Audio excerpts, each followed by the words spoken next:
And perhaps we got to get reacquainted with it to help us feel belonging again.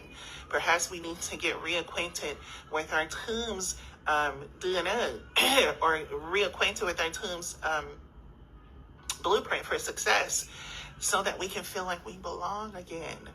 Because in extreme situations, yes, there's a person out here that's probably listening who may not have that connection, but that is so far in between because most of us have it.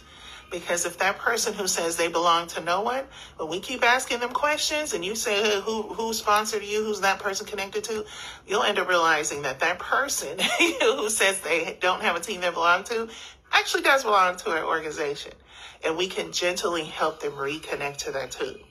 And if you do, ask them the questions.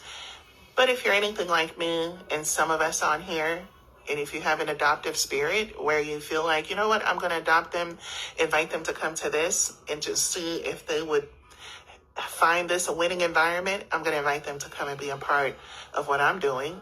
And they can just decide if this is good for them. And if they like this call that I'm a part of, they can continue to plug in. They don't have to join me literally in my team, but they can use this as a platform to build their own business. There's so many people I've done that for.